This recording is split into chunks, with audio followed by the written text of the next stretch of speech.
Board of Commissioners Workshop, Tuesday, January 27th, 2026, at 4 p.m. is called order. If everybody will stand with me and observe a silent location, and remain standing as I lead us in the pledge of allegiance.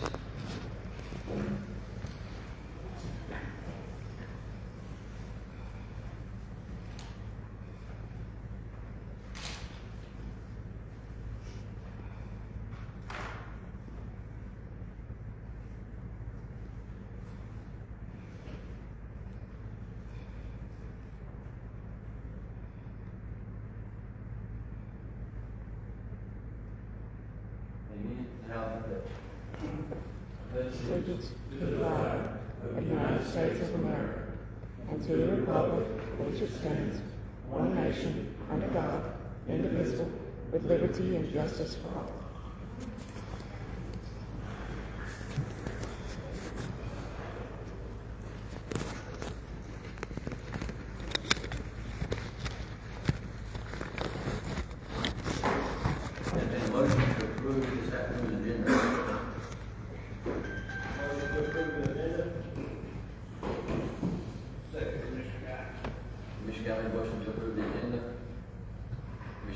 Second. Any discussion?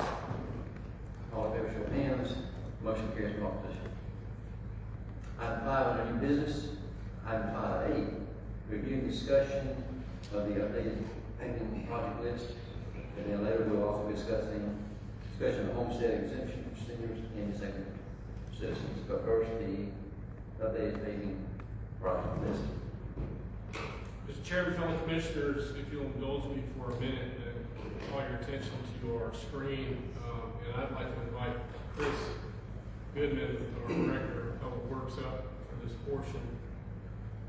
We have compiled a presentation related to the road projects that we've completed over the last couple of years, and I want to provide you with that information, and also want to thank that developer assisting in putting that presentation together. Chris, I'll let you jump in and kind of outline for the commissioners the work that was done on these roads and the overlay patching portions of our projects in the last couple of years. These roads here were some that we wanted to do spot patching on. They built one section, the whole road is 6.31 miles.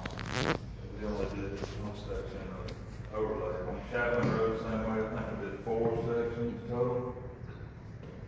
Like this, it was just a mill, not a mill, but an overlay, just tack and pave in the bad areas. And Seneca was one area at the intersection of Adams Road. And then we went through a bidding process to resurface our roads, and one of our roads that we dealt with was Daniel Road. And if you'll give us a little project summary on Daniel Road. Daniel Road was resurfaced, as you see, it was resurfaced from Highway 18 to the dirt portion of Daniel Road. It was already paved, we just resurfaced it. And we were able to use some of the limited funding for that project. And out for that group that was last, basically the summer of 2024, and the paving took place in the fall of 2024.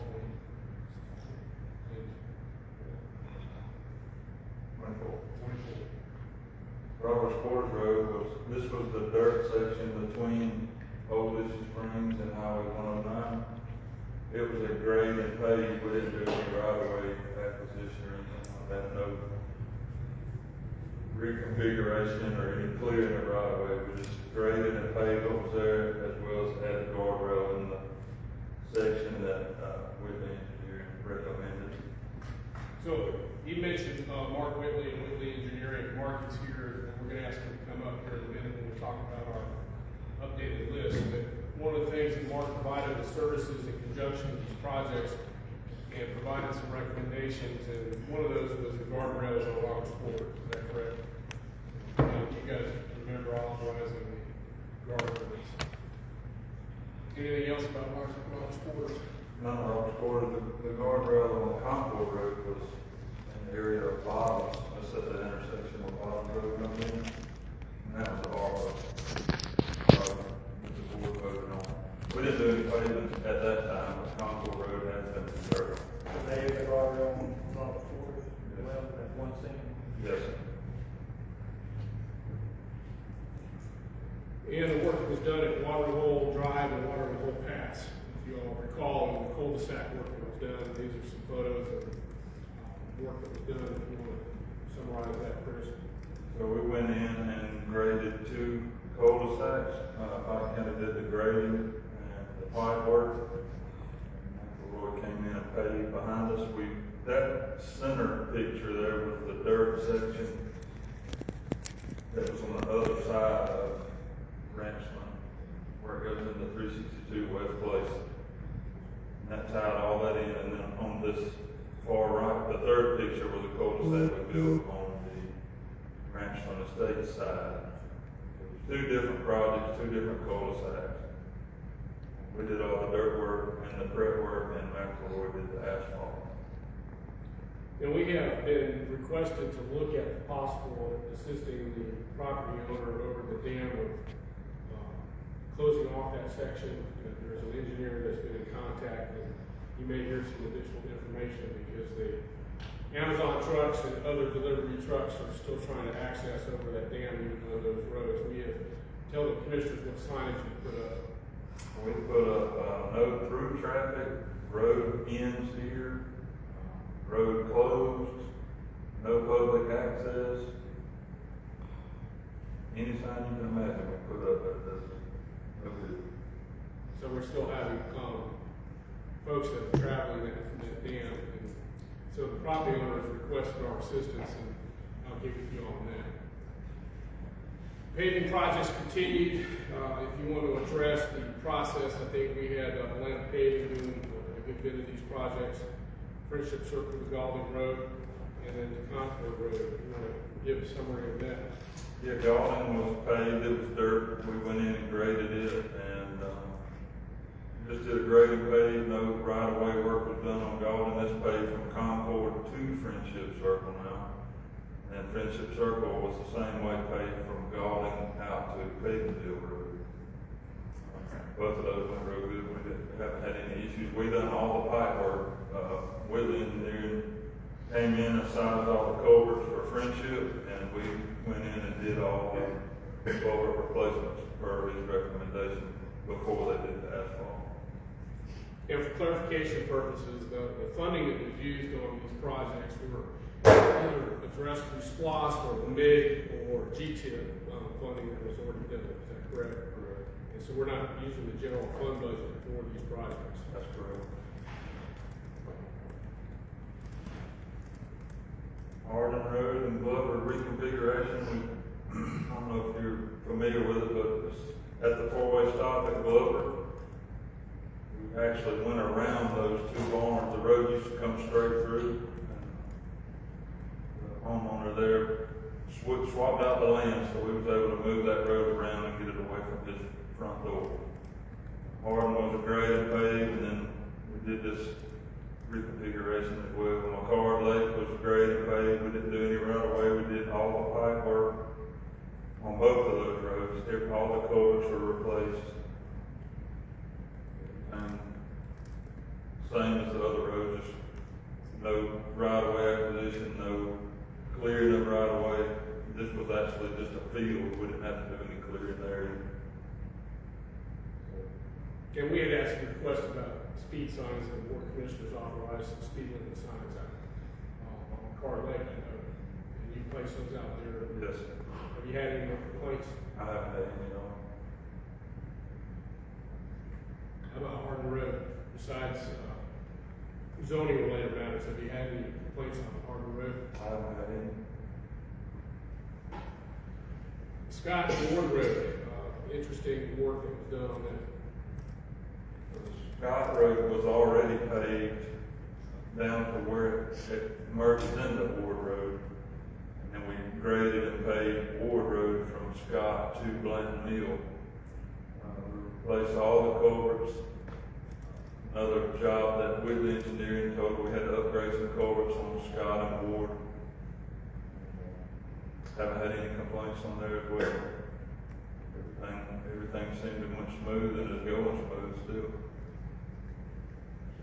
And during the process, we were asked by one of the property owners, and the board approved the grading and clearing and modification of the cul-de-sac on what we're calling now Scott Road Extension.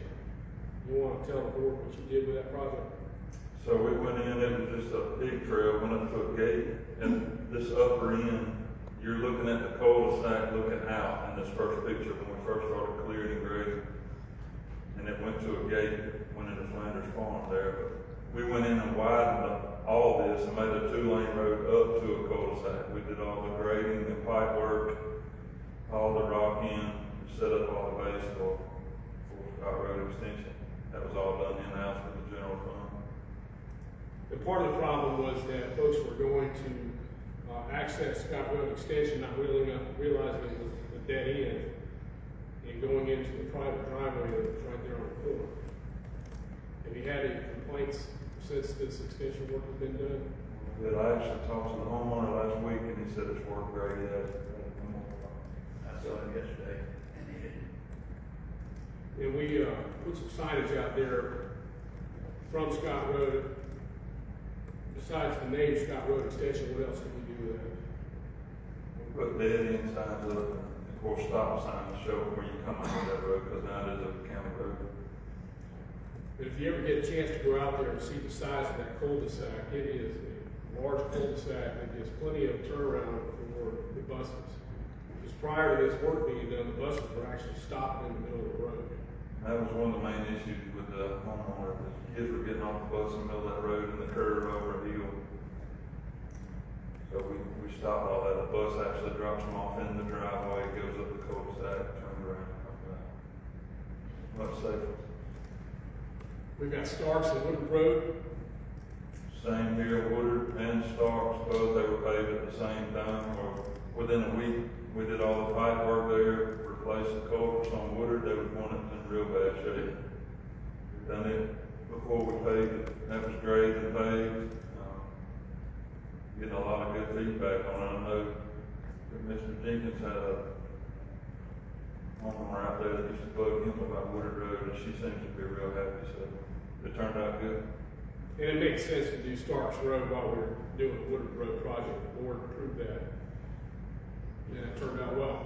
Same time. Tell us about Caldwell Bridge. Caldwell Bridge was a paved road. We resurfaced. They had to go in and mill out some bad areas and get down to the base and find out where the failure was. And Atlanta paved it, milled and patched the bad areas, and then overlaid the whole road from Johnson Road all the way out to the bridge. We actually added back a section of Caldwell Bridge that was taken out down to the bridge while we were doing it as well. So all that's back paved from Pig Mill to the bridge, and then there's a section of Caldwell Bridge that's still there from the bridge out to Pig Mill and Concord Road. And Mark, I don't know if you're able to come up a little bit. I'm going to ask you and Chris to give an update on the McKinley Road project, if you don't mind. Take the microphone. Is that one?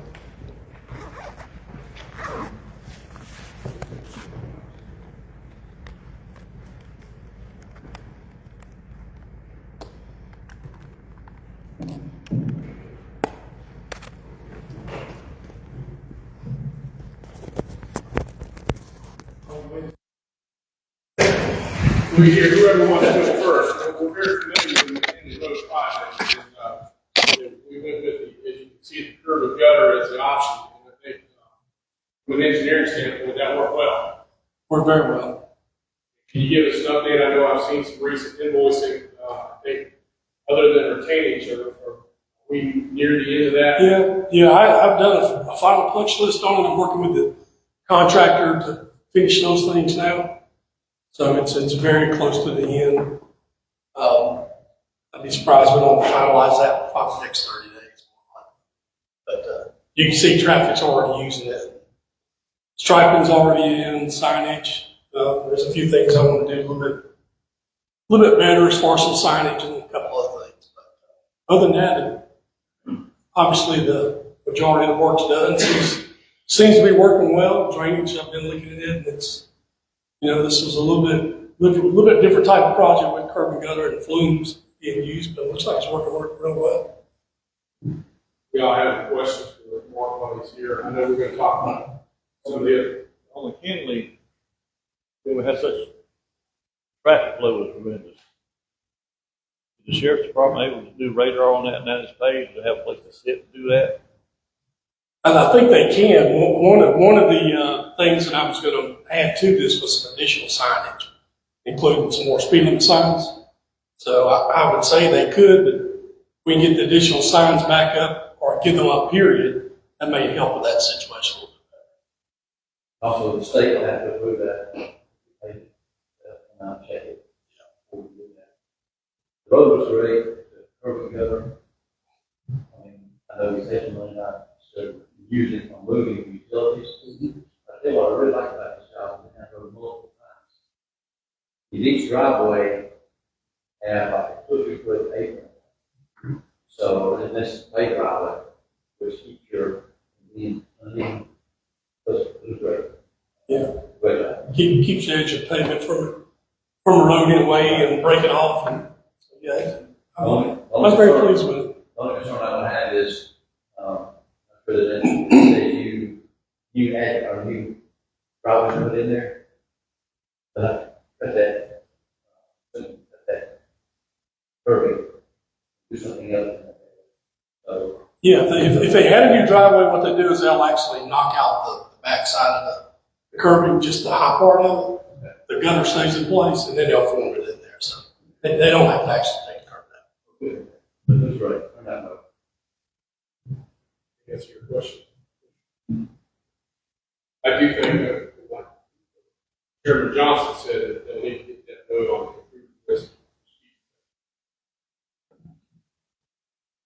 This is one. The next one is one of Chris's favorites. Yeah.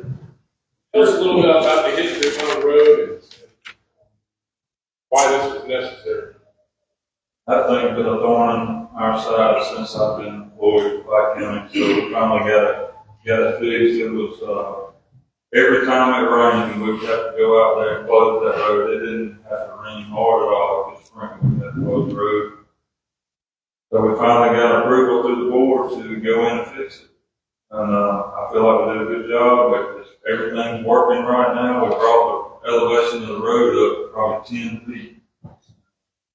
We have had zero issues at all since we've done this. So all the guys that were in part of that job are very proud of it. We're proud to have it done. It's a thorn that we don't have to deal with anymore. Pipes are taking water good. You never call them paved. Now they want to pay, that's right. And you'll see it's on your It's on draft the list. That's right. Huh? If you get a chance to go out there and look, this is one from the culvert, but the road itself is really good. And you all did that in-house. We did all that. And, Really proud of that. Melvin Brown. Neville Brown Road intersects with Hunter Road, so that's another reason that Hunter paid that would be everything over there. You can pay Hunter from Neville Brown out to Patton, but Neville Brown was probably one of our most complained about roads in Pike County. We probably got a call a week on that thing to scrape it. The traffic is horrendous and the speed down there causes washboarding. Got it paved and we've had no complaints since this happened, so we're proud to have it. It was an overlay, just a graded pave. We didn't do any kind of widening or anything. It seems to be working good so far. And Tanya Road, I know you've been down here, they got the speed humps in there, picture of those. That was a pothole patching nightmare for years and years and years. We're glad to have it done. Atlanta Paving did a great job on that road. And they replaced all the culverts, all the ditch work was redone. A little bit of clearing was went on and some widening in areas. They raised the elevation in spots where the flooding was so bad in the low areas. We've had zero complaints on it that I've heard since that was done.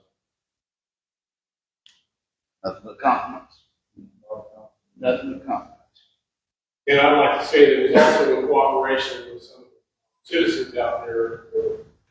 We received a lot of feedback during the process, and the Atlanta paving, that you and I went out there and met with those that were concerned and addressed many of the issues that I think it turned out to be a win-win situation for everybody. Property owners that agreed to relocate fencing, protection of road work, turned out great.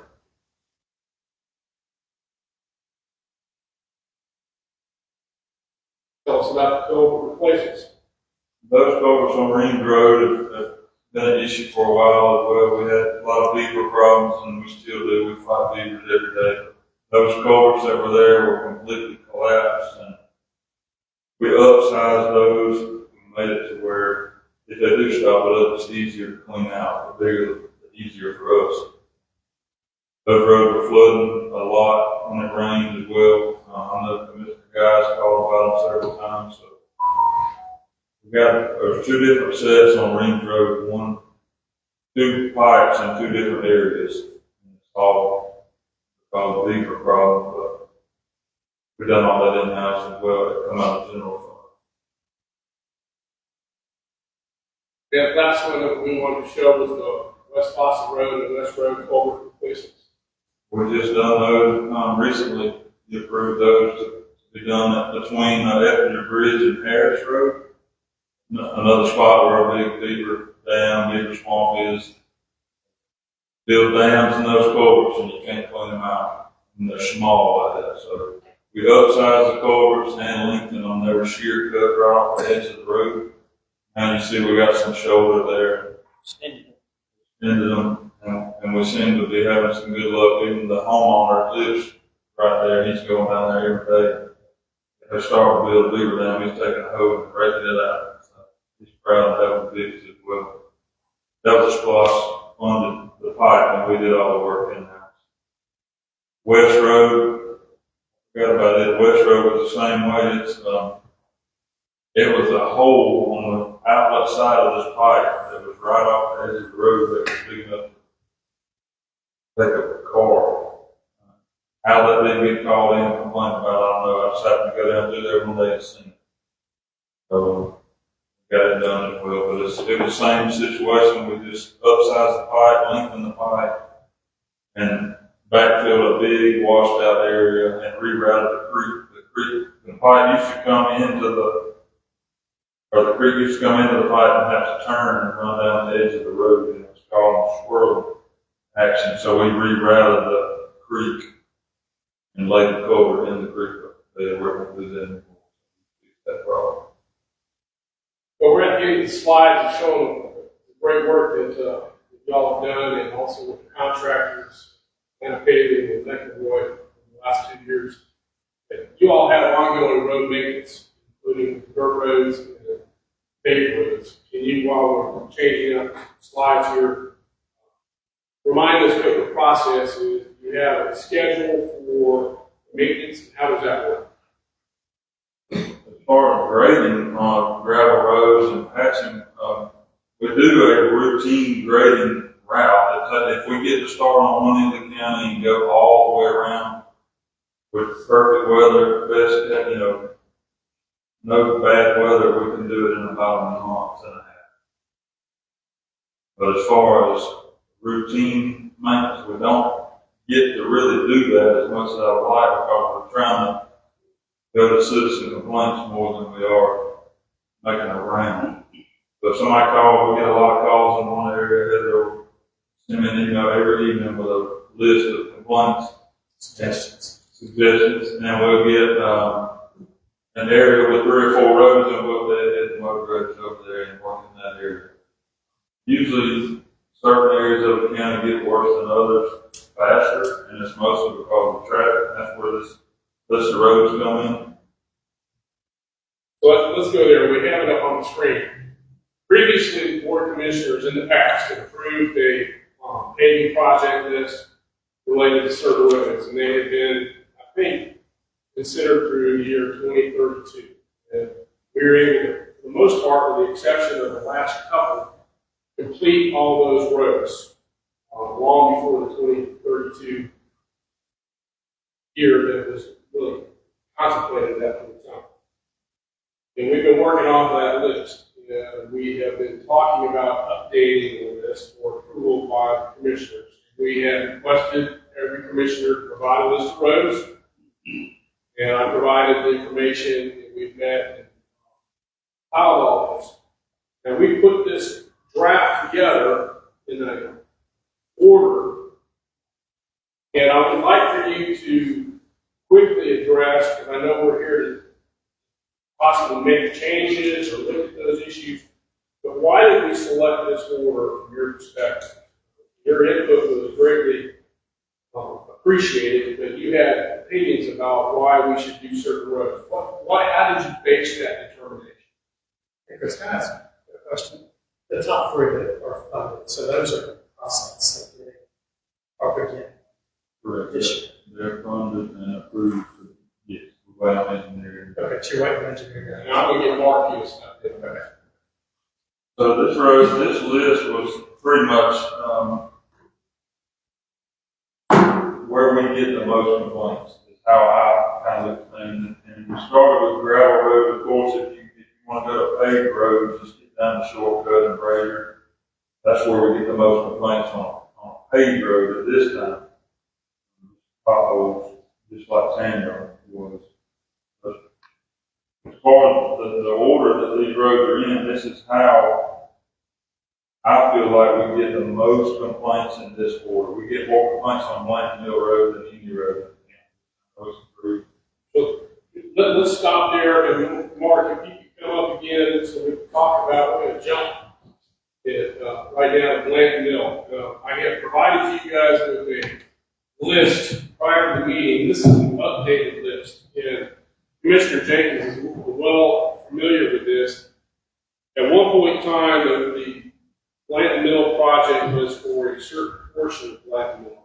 Then it got extended, and I think there was a question of how it got extended. And that was what was on the list that the county had when I got into the seat. And so what we have done with this list is we kind of divided it out, because ultimately you guys decide. We have driven, we have driven that road, we've looked at it, and I want to get into some funding issues.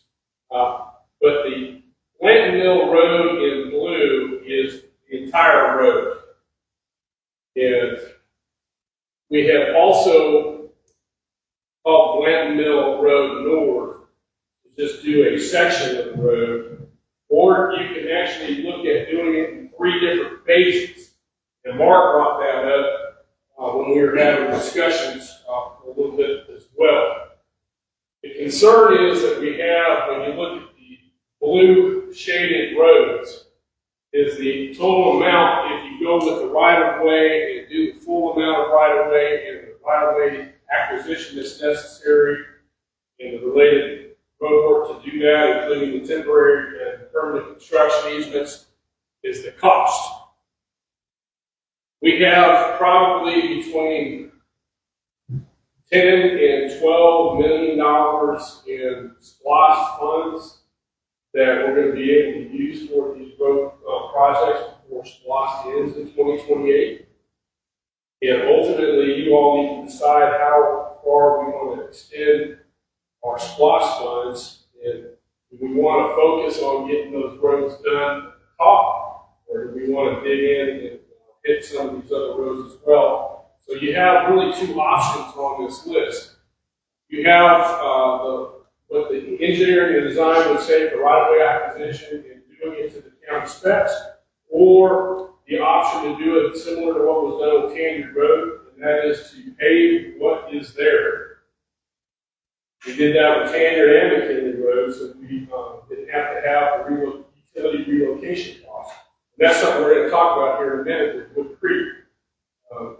That we're dealing with, was it Southern Rivers on that, and also, was it AT&T? Yes, and a little bit of Georgia Power. A little bit of Georgia Power.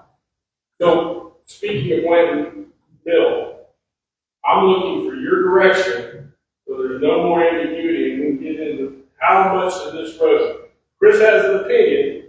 I told him I would give him an opportunity to express his opinion about how much of Blank Rail we should do.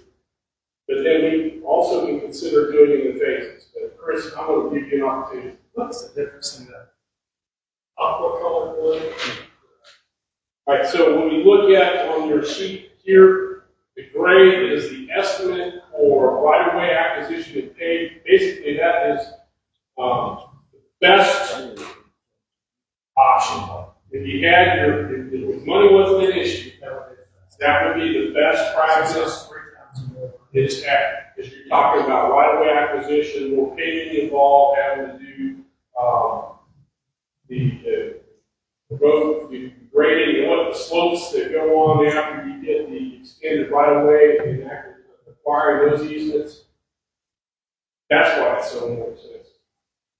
The other option is basically paving, grading and paving what you have. Just standard and McKinney. And several others, according to Mr. Goodman, on that slide.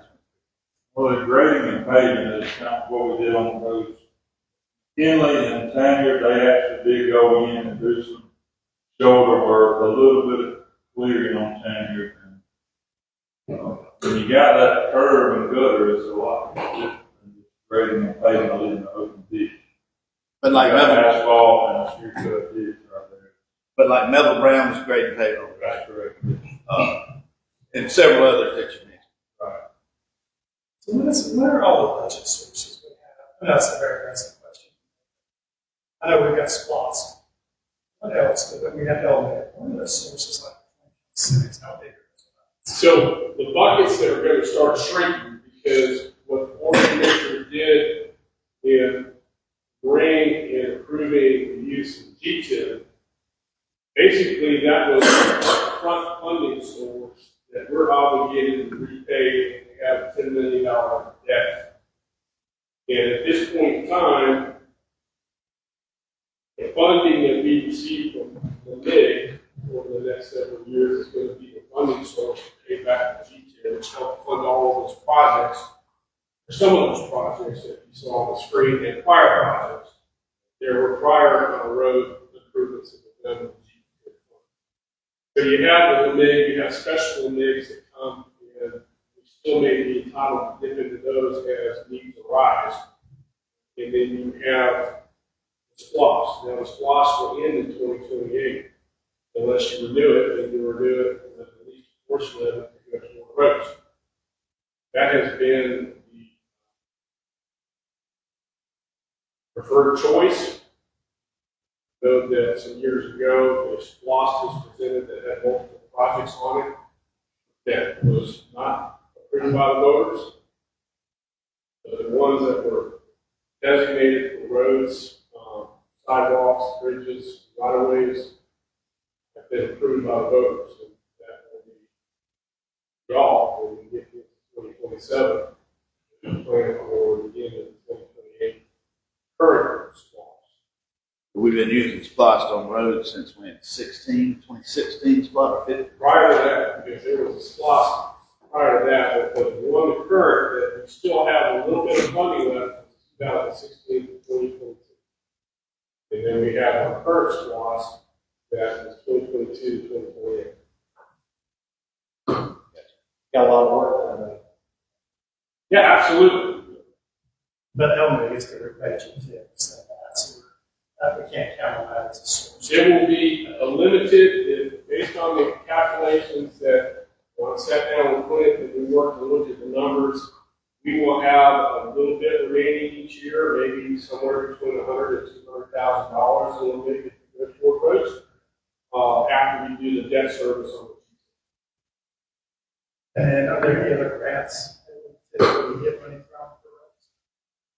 Those are the major funding sources for the roads. There are other grants that we looked at on special occasions, especially with some of the bridge work that's needed to be done with other sources. These general funds to pay roads.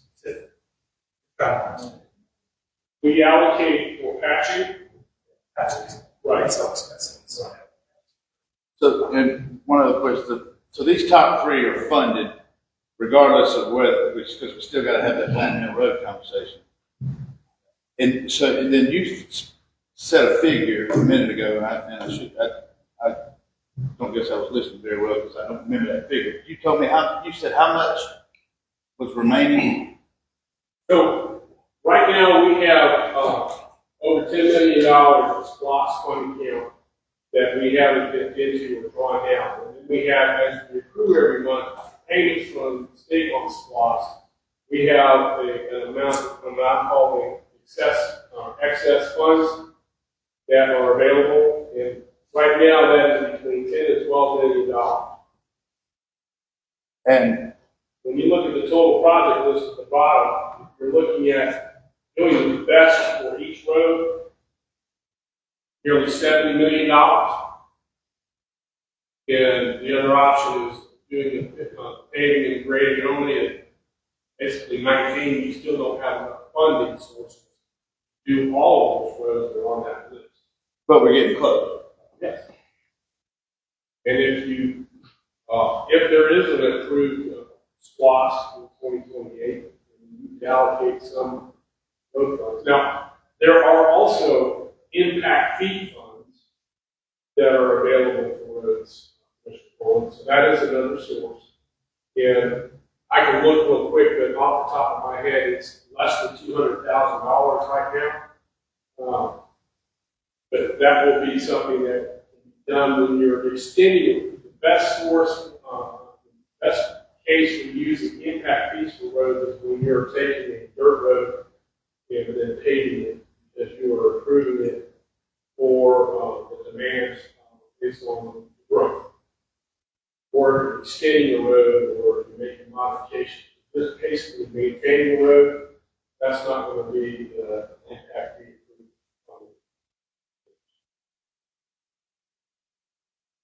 So obviously, if we right away acquisition and pay everything on this list, we're years out from having the funding for that. But most of these roads on this list doesn't need that. They just pay the people. Be just happy to have some asphalt to drive on. Well, we're not out there. I know Commissioner Jenkins has heard his tenure. You have a nice paved road, and then all of a sudden you have the spider cracking out in. Cracking and all the stuff that happens. I know that in one of the subdivisions we get put on some cosmetic repair, but at some point in time, you're going to have to. How long would you and Mark say that we have on Lindy Cave Road? What's the life expectancy? 15, 20 years. I'd say at least 20 years. So it starts the process all over again for maintenance. Is that whether we did the one-way acquisition? Is hey, what's that? Are they built the same other than the acquisition on the right-of-way? It's hard to tell from the perspective on an existing road. You know, if you've got some gravel down there, how are you adding additional gravel to get it up to a normal, typical section for a new road? I'm not sure of it. If not, it might not last as long as a brand new road. And if I can interject too on that, one of the things that we learned through the Canyon Road process, and then we applied to the Canyon Road, don't simply pave over the existing road, but if you do, let's just say it's partially paved, you do a full depth reclamation, the FDR process, that is a little bit more stable than just putting code over it. A month ago, him and I went down Coral Lake Road. So I know the preferred way, easiest way to do it is pay what's there. I think normally, when I say that, I think about Glen Mill Road. Characteristics of Glen Mill Road, from Beach Road, kind of line, it's totally different than the characteristics from Beach Road and characteristics to a different road. So, From beach or water, kind of line, you can grade it. that's why we're going with it. Right. I mean, it's possible to approve for the whole road. Personally, I hate paving partial roads, like River Road, after they hate doing that. And so there's a very good reason for it. So, simply we start talking about Lake Mill Road. What I want to throw out there is, I believe the whole road needs to be paved. If we're going to pave it, we need to pave the whole road. And what we could look at is, I won't go through the history because there's quite a bit of history on discussion on that. But between 362 and Beach Road, we need to do land acquisition on that. It's so narrow and so curvy. And like you said, from Beach Road to the county line, do that, pay this piece. I understand that land acquisitions are a better way to do it. But when you see some of these roads, if they're going to last 20 years, pay that, what you've got. That's why I asked the question, is it paying the same with the land acquisition, or there's pay what you got? I understand your response. It depends on what's down. It depends on how you did it. I think Martin, it took me off on wrong, but I mean, as long as the base is tight and they're putting binder in top and down on these roads, even when they're grading and paving. So you just don't have the shoulders and the ditch lines and the back slopes, and you don't have the wide county road look. You gotta 80 foot, 60 foot line. Yeah. But looking at, I'm down the road all the time. Wood Creek Road, probably a good candidate for paving. Yeah. Ozepin Road, probably the same thing. I mean, you've got that bad hill down to go there, so that probably be the road. Maybe even less work on those bits. towards the Everett Bridge Road. Yeah. So right in the middle would be, my support would be a paved road, and maybe even look at doing partial acquisition, the other part maybe. So when you ask me your opinion on it, and we all got on something else. So, Okay, we've identified, we haven't said, I haven't heard. Okay, So the question is, if you didn't hear that clarification, when we say funded, we identified a funding source. We did not say how much. We haven't designated, so the projects can be modified. And what I'd like to focus on for the next few minutes is the top three, because those were part of the previous road project and are currently in process. And throughout the Glen Mill, just so you guys can start thinking about whether we look at phased options.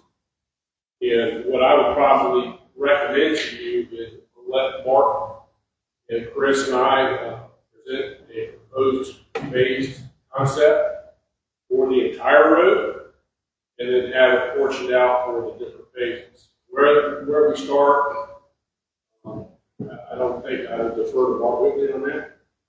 We may want to start in the middle because of where the road is, and then we can pave that. It may be easier, I don't know. I'll defer to the engineer. But sorry, since Mark is here, I wanted to be able to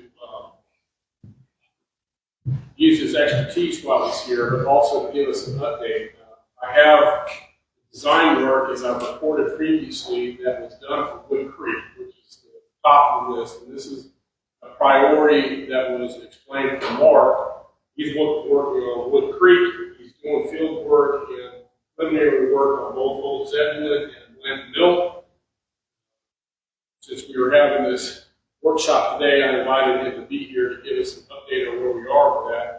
We're looking at some similar difficulties or obstacles, I should say, on Wood Creek involving utility relocations. And the design work was for 60-foot right-of-way. And one of the options that we've been asked to consider by Southern Rivers is going with a 50-foot right-of-way rather than a 60-foot right-of-way. And how wide is the existing road bed? 30 foot. Most places 30. That 50-foot would include the ditching and the sloping areas that are necessary. Mark, why don't you give us an update and tell us what your opinion is? Yeah, we on Wood Creek, we're probably 80% done on design on Wood Creek. Other than details, the erosion control plan, some of the minor issues, we are kind of at the point where we need to, if we're going to adjust right away, we need to adjust right away. Either one of those will work, either 50 or 60. What it amounts to is if you want right away itself at 60, that's great. But you typically can get by with 50, but you would also need some construction easements also with that because of the ditches. So either way, you're still going to probably be working with about a 60-foot span, 30 foot from the center line each way. But you can do it without having to go 6 foot right away. Southern Rivers actually prefers the 50 foot with the easements. So, which I didn't think would be the case, but according to them, they want to put any type of lines they move, they want to keep the easements. So I believe that would probably be a better choice on Wood Creek. And again, we're probably 80% done on design as far as widening that road, building a full new typical section, straighten out a few of the vertical curves, some of the horizontal curves, but mainly stay with the same alignment most of the way. And I can move on to the next one unless y'all want to discuss Wood Creek some more. Before I move on to the next one. But Shady Lane, it's still going to Shady- stop at Shady Lane. It does stop at Shady Lane. Not do Shady Now, Lane. Shady Lane would be one of those projects, if you decided to do it, I think you could probably easily pave that one without going in there and doing a full design on that one. That seems to be in pretty good shape. One time there was discussion about rolling across, not paving Shade Lane, if we could go across Reedville Road, is that out? Yes. We entertained that issue one time with the property owner, but it just wasn't working out. And it seems best to just stay with the roads we have. I think it makes sense after Shady Lane, because we coming off the paved road, we use a dirt road to get to the paved road. I think it would make sense to pave Shady Lane, good. But we do need to hit the hot spots. Yes. Because every road ends in another road. And all of them need paving and repaving. I had a quick question real quick. Yes. Well, I'll let you go ahead and finish your road. Go ahead. As far as updating on the other two roads, Old Zebulon Road we are currently in the design stages. We did the preliminary engineering drawings have been done. We're in the design stages. Have not got far enough yet to this time to deal with utilities. And probably in the next 30, 60 days, we'll start looking at utilities. Survey is complete. So again, design is full speed on them at this point. Blanton Mill, when we initially started on that project, the project was to go to 362 to the very end. I was later told that we were changing that to 362 to Ward Road. And that's the section that we're currently working on, is that section. We are in the preliminary engineering drawings now. Sorry, did I mean? Excuse me, go ahead. But originally, I think the first time we talked about it, it was stopping at Ward Road, then it got changed to do the whole road. And it could be, but I do remember at one point we were doing the whole It's road. already been changed Could be. for some unknown reason. Yes, sir. Yeah, and I think that was part of the reason for the clarification is that, our minutes reflect, since I've been involved, that we agreed that we were going to do the Ward Road. And I had conveyed that to Mark Whitley. And that's why I just wanted clarification, that there had been on the previous road list, modification made to include the entire road. And I think that we can identify the entire road and identify phases and do it as it's affordable. Well, a little history lesson here. Yes, sir. Previous county manager, not more, 362, Ward, Beach Road paved everything. Commission agreed, paved between Beach Road and Ward Road. That was the worst part of the whole road. That was approved, it was supposed to have already been done. I get calls from people on Plainville Road. I called the county manager at the time, I was one before. He said he had put the paving of Dix Road and Ward Road on hold. Why? Why would you do that? It's because if we pave the whole road, there's no sense in saying in paving that part, and you come back in a year and pave the rest of it. That makes sense. I didn't know we were doing the whole road, but that's what we're working on. That's what this block is for, and that's what I think. So, it was from Dix Road, it's only going to be like $60,000. Who's going to pay? I think that was general fund. Because I remember going to the previous time. That's kind of how that went.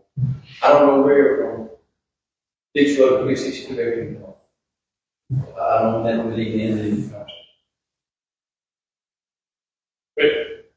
capable of giving us a recommendation about the phase. Yes, I knew that. I'd like to spend a little bit of time on that and get you a good answer, but I couldn't do that. So without holding you to it, even though we're in the middle of a meeting, you got people behind it, what would be an estimated time frame to say if you could put a recommendation together on the Facebook platform? Couple of weeks.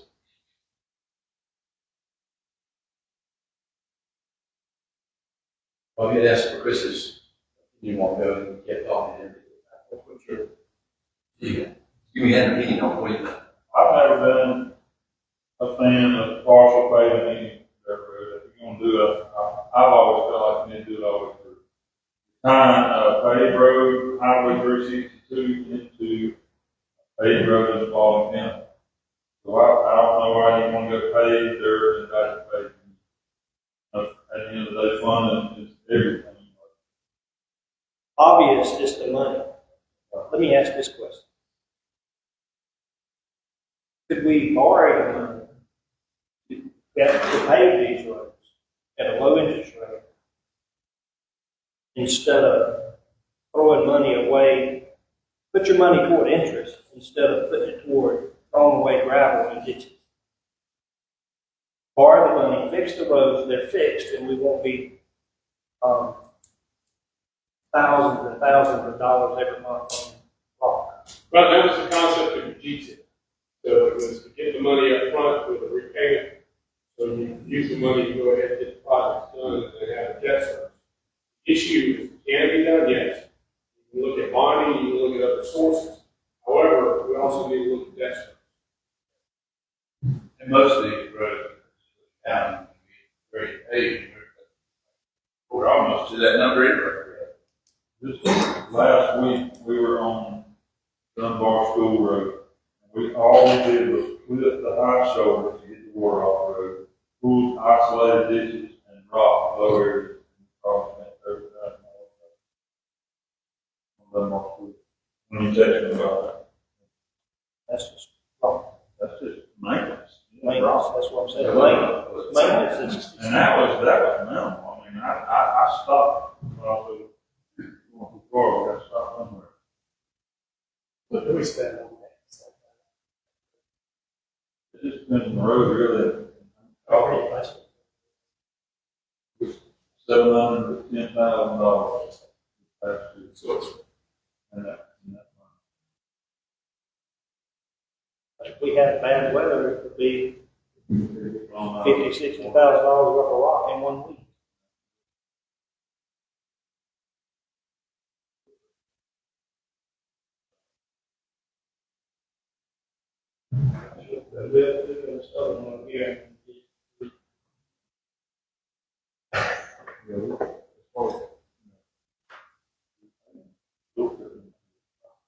Yeah. I mean, Bates is not even on here. And that road is, I mean, I know we're not talking about houses, but that road is loaded up with houses now, and it's a 40-foot wide dirt road that's wouldn't need a whole lot of maintenance to prep for paving. It's not even on the list.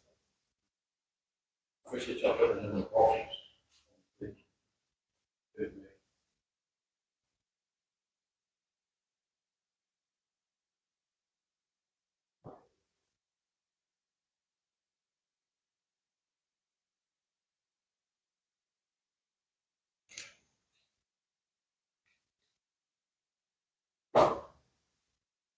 any other comments about where we are with Wood Creek, Old Zebulon, and Glenville, and Mark giving us a recommendation on Facebook?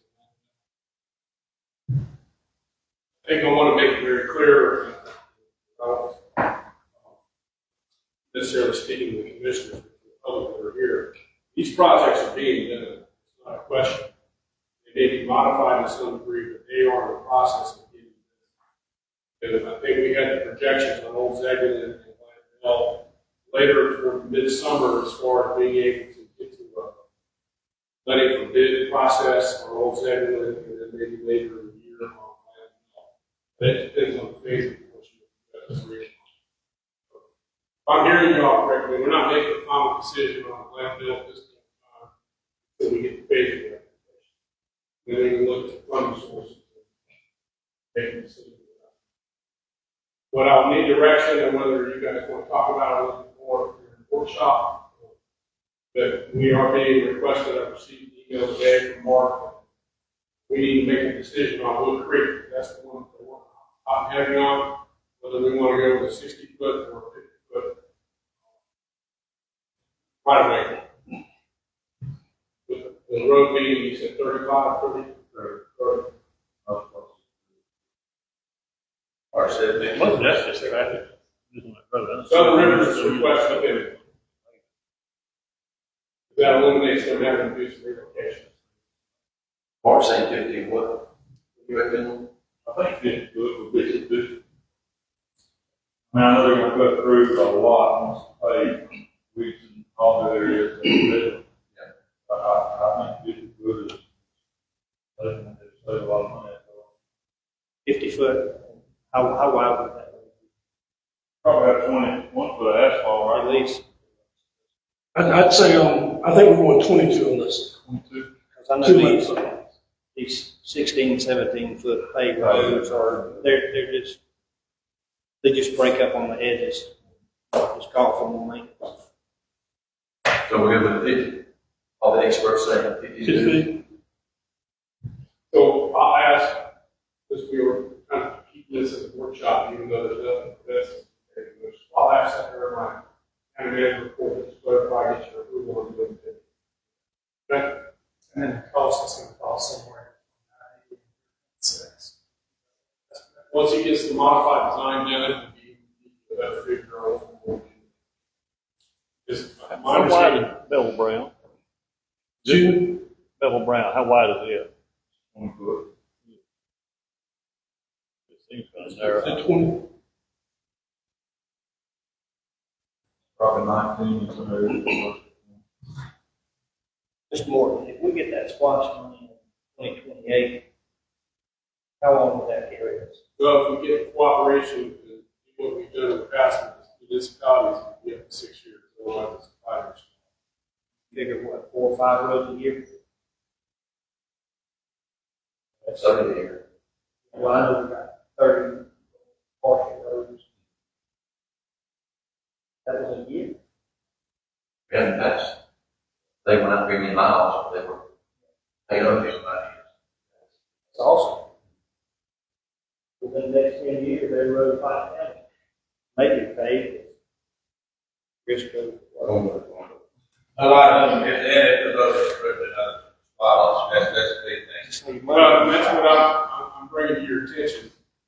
I'm not gonna count on money that we don't have. That's right. We have to plan it for it. Responsibility. Sometime it's fast. Because we don't want to miss on a continuation of the next year. Now, I would defer to some of the experts on that, to make sure that I'm anticipating them. And we always can do a call on it. Last time, I think it ended mid-year, and we missed a couple of months. I don't want to do that.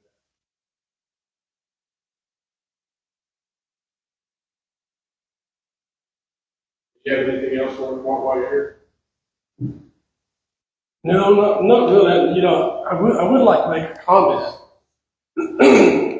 You know, obviously funding is the thing for these, because you obviously have limited funds. But you know, the big difference when you're looking at a road such as these that are being designed and those that are not, mainly drainage. You're looking at narrow pavement widths, you got edge pavement that's going to eventually start breaking off. You know, that's going to limit your years, so increase a little bit more in maintenance. Probably one of the bigger issues is shoulders. So, you know, there's a lot of issues to look at, but, you know, obviously you can't go in there and design every road to meet standards like even McKinley, you know, which was changed and reduced in a few areas, but, you know, we're able to make it work. So I guess I just want to say, make sure you keep in mind that there's advantages and disadvantages of both. I mean, obviously the cost on some of them versus what you get on the others, but by no means could you could you go in there and design all these roads? I know that. So you pretty much won't have, say, McKinley Road, you won't have too much maintenance on the shoulders of the roads because of the Very, very little on the because of the curve and gutter. So that's a big savings. It is. And it's a very unusual thing for, a rural area to see curb and gutter on the road. Yeah. But in this case, it worked and it actually saved money. So, mainly because of utility costs. But, the drainage issues are pretty much minimal. Shoulder issues will be minimal. And something we did on McKinley too is, we did change the horizontal alignment slightly. We changed some of the vertical alignment to take out some of the rolls. Still have some in there, but the small ones we took it out. So those are some of the advantages that you can fix with that type of thing. Soil cement base worked well on that type of project. Gave us a good 10-inch thick base. So that road should be stout. So I guess my comment is you have to kind of look at all these roads because there's advantages, disadvantages, all. You don't want to overspend, but some of them you don't want to underspend either because it'll get you in the long run. Cost down the road. Yeah.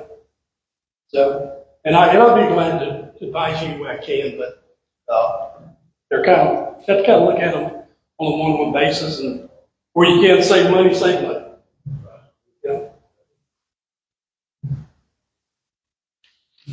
Thanks, Mark. That's all I got. Be glad to answer any questions. I have a question for Mark. Appreciate you coming. All right. But,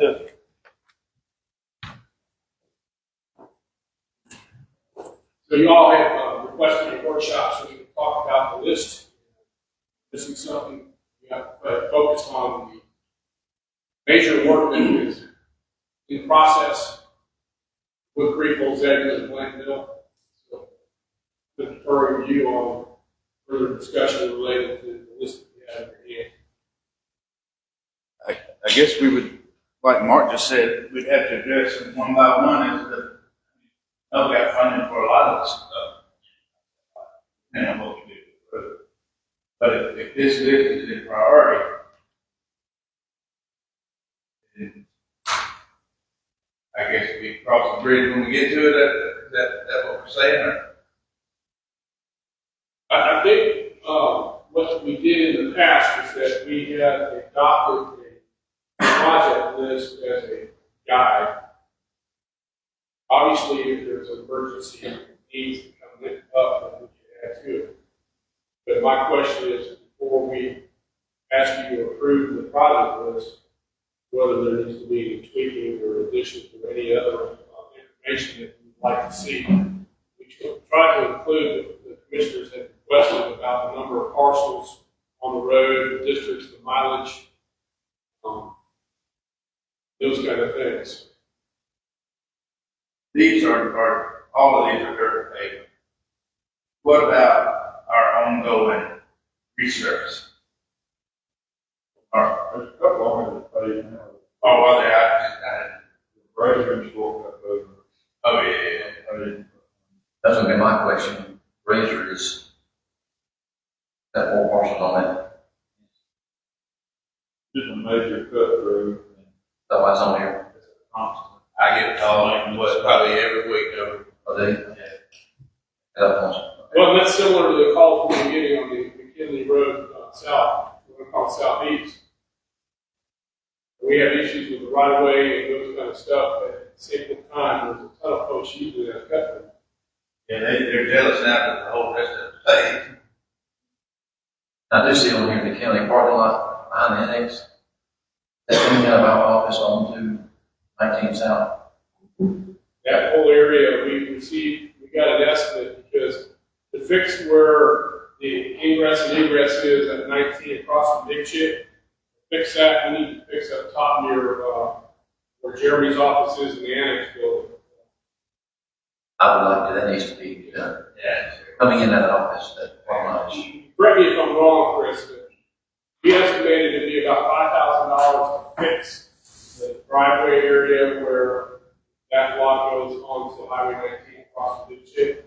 But that's going to be exercising futility if you don't fix the the rest of it. I received the estimate, I believe that it's on the It's project list there. at the bottom, so I was questioning.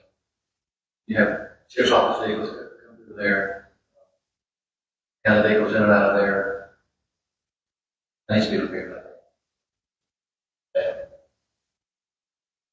the gravel parking lot above that, all that water coming down, it's causing issues where the door is, I don't call it rock right there. It's constant maintenance, well, there. I had discussed with the manager 2 ago, 3 ago. Like I was doing, on the sheriff's office. Elections office. They're blacktop.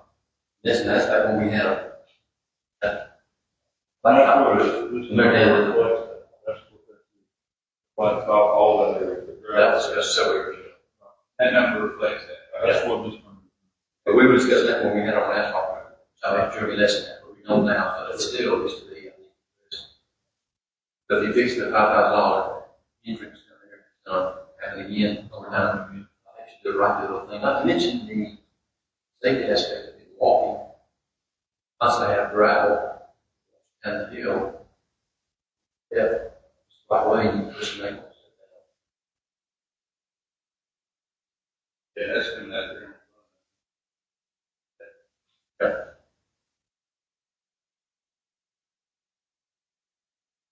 Voting is going on a lot of people, as you know, on back, and there are a lot of people vote, they'll vote. That's going to change, because they're going to have to change their remote qualification. They worked out a agreement with the library. Okay. We have a ton of people in and out of the area. I'll let you that however. Before some of these, either in order, needs to be followed. Over here, we can move that up. Unless, Priority. Priorities. So, That's kind of how Yeah, this. we're listed this as is priority. priority. This is the priority of what, the road, public works had recommended based on the number of calls, plans, and what we have received from Any of this can be adjusted, but there again, that priority is that's what we get from other calls. All this can be adjusted. So, since we're having this tonight, you guys want to chew on the information a little bit, and then maybe have it on the agenda for February, Wednesday, agenda. Are we planning on doing any admin or maintenance to these buildings, as far as making them any bigger, wider? Or, What you talking about, the maintenance? tax assessors, or, I know future down the road, we're planning on building new buildings. Like you're asking Rob and Katie versus what we have on offer, Rob and Katie, that doesn't need to go. Well, that's what I'm saying. So if we're not adding on, I'm just saying, if we're adding on in the future, we don't need to pay both the spots. We did a temporary fix on the roof of the storm damage hit, and we received the insurance proceeds from carriers saying what they were willing to pay. And they weren't willing to pay what it was going to take to redo that roof, so you can look at new facilities. I don't see why the way it needs to be repaired. surprised there's not more wrecks there every day, just pulling out. Thank you. So we'll put this on the agenda for the February day meeting. Okay, meeting what, did we just say yes, this looks good? This is your working, paving project. I would say, do we want to do the county part one, move it up now, or wait? I've made a note that you said moving it up, but,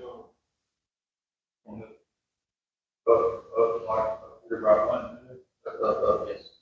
Yeah, I mean, things, normally what they're doing out there walking. Well, I mean, if we have money in the general fund to cover that, or budgeted for that, talking about with a $2 million shortfall, right? I Well, I did a little focus on that. We're waiting on the final numbers from Donna back there on how much money she got over the collections process, but we're trying to give you that information as quick as we can before the budget process starts, where we are, what our current. So I can't commit that when we look at where we are percentage-wise, there may be some money available, but we want to make sure that we're counting it maybe to the end of the fiscal year. That would be all based on our collection. Of course, I'm picking on Donna if she's here. She does a great job with audience, great information. We good? So I wanted to transition in. Do you want to take a short break from the bathroom, or we good? The other topic that we were going to discuss was the proposed homestead exemptions that I provided you a memo on in the first part of December. Is we wanted to have some discussions, particularly considering that there is some discussions at in the current session of the General Assembly about taxation in Georgia. And as I mentioned in the email to you, I had an opportunity to speak with Representative Beth Camp last week when she called about another issue that is on your agenda for this evening about feasibility study of the Griffin Judicial Circuit. But from what I understand, she's on the various committees involved in this process, that any changes in the taxation in the state of Georgia wouldn't go into effect until 2032. There will be a window of 5 to 6 years before potentially any action you take on local legislation now would be impacted. I'm only providing that for your consideration and information. I provided you with a couple of recommendations, and that was after meeting with Donna, Greg Hobbs, as well as Clint and folks in-house about what recommendations we have. 2 pieces of local legislation already in effect related to homestead exemptions for seniors and for disabled citizens. And we were recommending that we would modify those 2 pieces of legislation that were approved in 2002 and to increase it at least by each of them by $5,000 at least additional. And the other consideration is whether you wanted to base an additional increase over a 5-year period to where you would increase it. Currently, one is at $10,000, and that would be increased initially to a $15,000 homestead. That would be for the seniors, and then the disabled is currently at $12,000, and then increase that also to $15,000. The recommendation by the chief appraiser and our tax commissioner was to limit the homestead exemption for the disabled citizens. I believe it was a $30,000 threshold, and the other for the seniors would be a $50,000. That was what was in your recommendation in the memo I provided in December. There are so many different variations and options throughout the state. I've had several discussions with the commissioners, including with Commissioner Pullen, about the possibility of looking at income thresholds, because we do have some seniors that don't need a tax break, perhaps. They're not on a limited income. They've done fairly well, and they have good retirement set up and maybe in place. So looking at income thresholds might be a consideration. I just want your guidance and direction so I can get to work and provide you with evidence. We did the initial footwork based on the information provided and made the recommendation in December. Yeah, I can put that up on the screen if you want. However, I sent that all to you ahead of the meeting. This is for good discussion, because I just want to be able to say that we met and we discussed and we said we would. I want to be a man of integrity in that regard. And so we have presented that. We have filed the notice of intent for local legislation, so we're covered. It doesn't mean we have to pass anything. It just means we've set the table in case we want to be able to do it during this session. Representative Camp is familiar with the notice of intent, and she's aware that we're going to be discussing this, and that's why I asked for her input about the current state of the taxation in the board. If change something, does it have to get to a referendum for the voters to vote on? Yes. Okay, so it does get put on ballot in November. special. That's right.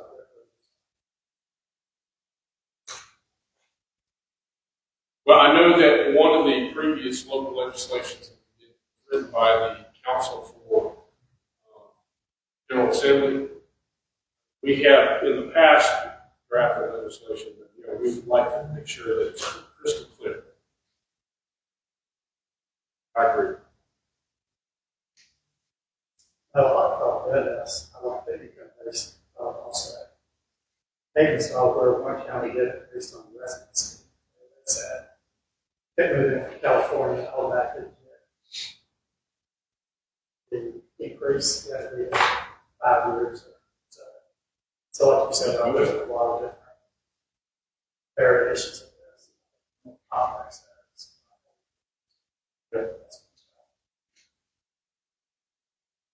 I think I told you guys the last week. I just had a little Excel document.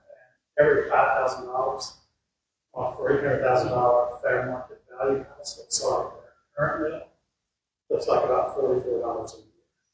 It's every $5,000. So if we went to county taxes today on $300,000 house, assessed value of $20,000 exemption takes you down to the millage rate of 8.94 is 980. So if you give them another $5,000, they say 939 is just three. So that's what $5,000 is. Then Rob said if you take it up from 8.94, you have to adjust a mill rate to accommodate for that loss. And that same house, for people that don't get it, it's about $8 difference. They pay $8 more, senior gets $44 in savings. That's all the numbers that I saw. The number of parcels. And that's not computing every value. So that's just kind of a rough. Actually, if it's $1 million house, or saving more.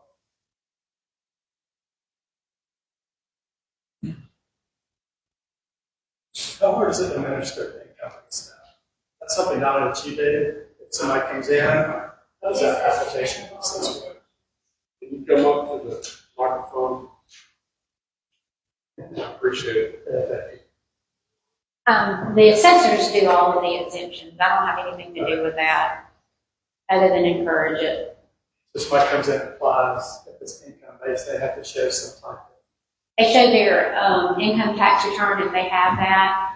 If they don't do the income tax returns, I do know they bring in their bank statements to see what they get monthly, Social Security or retirement or whatever.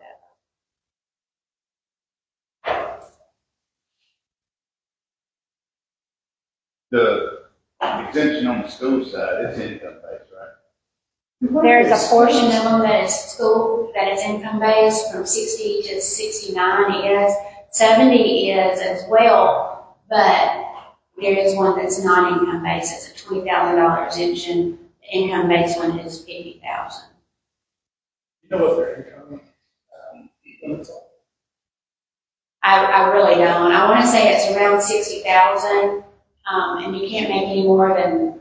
I'm trying to remember what Greg was saying now, as far as outside of retirement and Social Security. There's a limit there as well. What's 35, wasn't it? What's that? What's 35,000? 35,000 as far as What's outside. your limit? Right. I'm not quite sure because I don't do that side of it.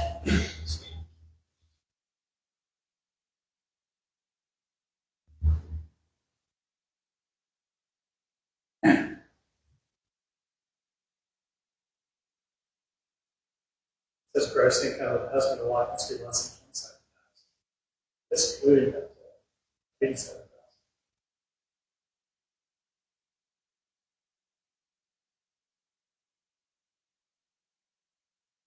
Less than 27? I don't think it totally includes Social Security and retirement. 27, I think, will be the outside of that. Beyond it. It is, there's a portion I know like Social Security.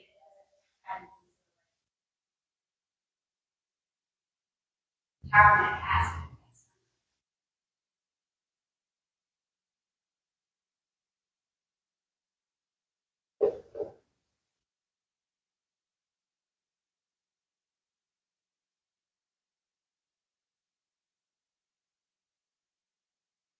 We could match the school system.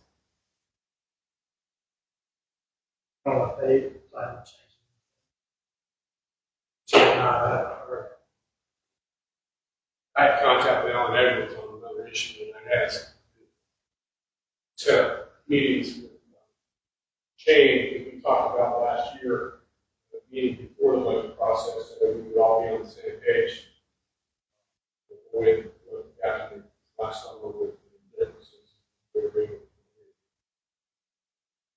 I can address that. We got a small window, there's a shorter session this year. So it's good. This is what the county offers.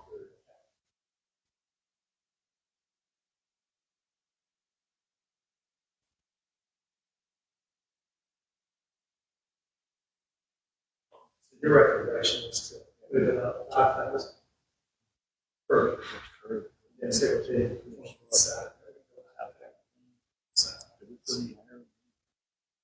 and add another 5,000 per year after that. Yeah, there was a different variation. You do all kinds of different, whether you did it every year or you did it, every few years. The maximum threshold of 50,000 seniors is 30,000. And we don't have any residence requirements for that. So those in the town over 62, they automatically have 5. You know, you have to be concerned. I think they have to be owners as of January 1. January 1st, if you're not there, then you don't have to be 62 or 65.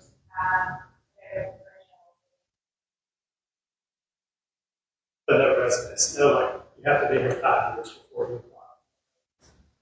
Exemption. Yeah, there's no requirements for, you have to be in the county for 5 years before you apply for exemption. You just have to live there as of January 1st and be that age as of January 1st. Yeah, for that year and the year.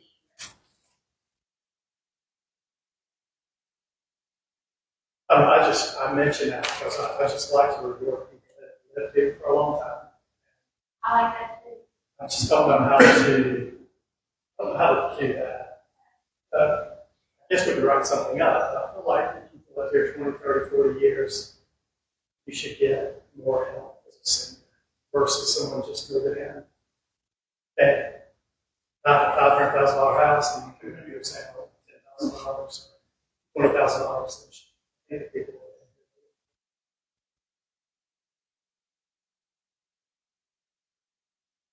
So we do it.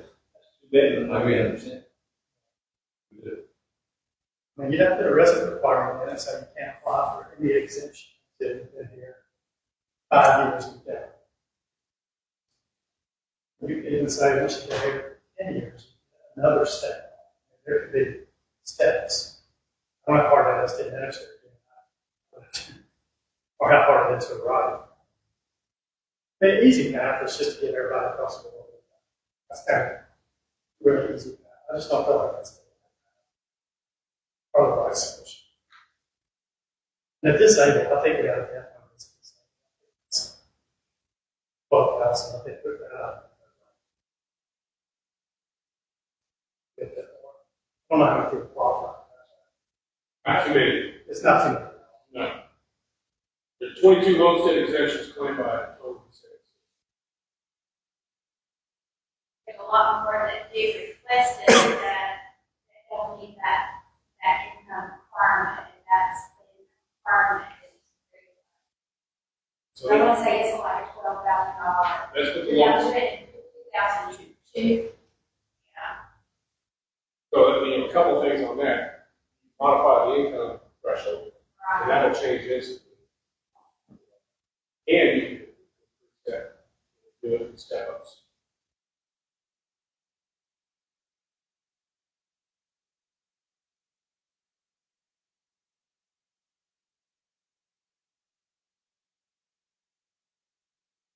I think I put in my memo to you that currently the federal poverty guidelines for a single person is $15,650. A couple of thresholds, family of four would be $32,000. When we look at those in court, those qualify for council, those impressions.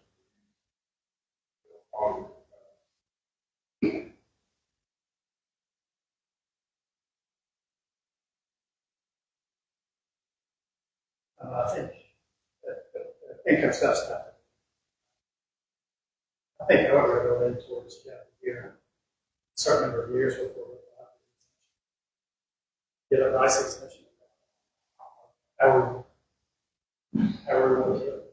Just not do the income threshold. Well, we got to clarify too, that we currently have a legislation on the books that allows for 10,000. We could tweak that by adding the residency requirements for those above and beyond that. 10,000 one is just age-based, it's not income-based.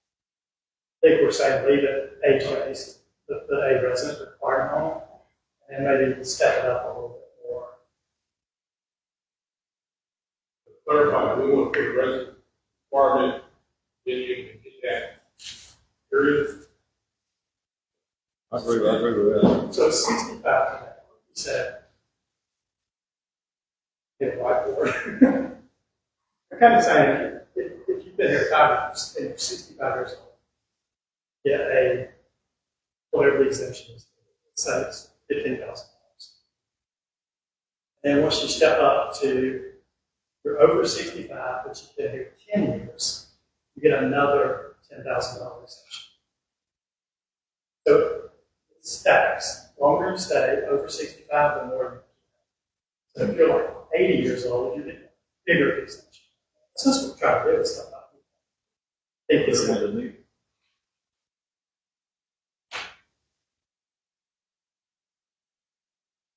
no, we're okay with that framework. That's the text. But Yes, very much. Yeah, if you send me your thoughts on that, and I look at it, and I know that we talked about including that $50,000 max. Other jurisdictions have a lot more. As far as the levels that you can reach, that in the meeting with Greg and Donna, made sense.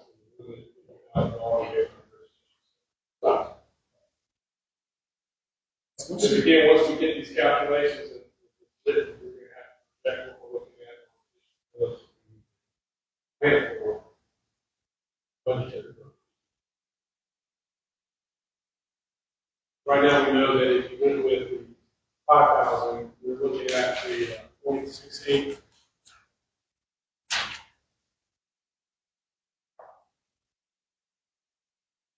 yeah, I'm not opposed to that. I just don't think and say you gotta have a resident requirement for 5 years. 0.06. That would keep that simple. That would be a start anyhow. We don't know what we don't know what the assembly's going to do. Yeah. No, you could just say what you said, just put a residency requirement there. I should take the plan and just do the residency requirement. See what the numbers are. And then maybe we put the numbers. That's right.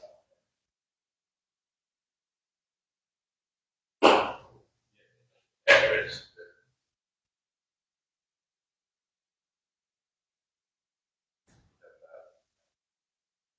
I'm trying to penalize the McDonald's. Some statements made by commissioners are not necessarily fair. Right, Jeremy? Jeremy's at the Well, if you're looking at the residency requirement, that's parcel specific. We apply for our homestead exemption, that parcel. So if I file for my homestead exemption, I live in that house. If somebody moves from one residence to another, county within 30 years, I don't qualify for the parcel. Okay, we gotta make sure we don't. That's a great point. Yeah. We would have to make sure that that's how it works, because they're all tied specific to the parcels. So we're looking, we're working for the county and county, to make sure that that's how it's formulated. Great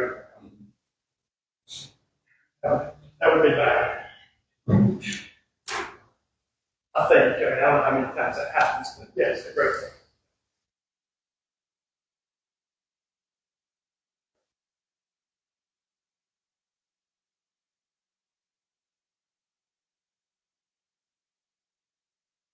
Feels like we're all thinking, maybe a time to close this workshop. Take a break.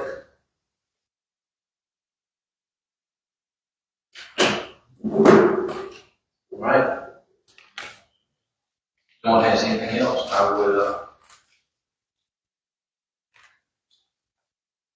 have an adjournment, motion to adjourn. Second. That motion to adjourn, Commissioner Guy makes a second. Any discussion? All in favor, show of hands.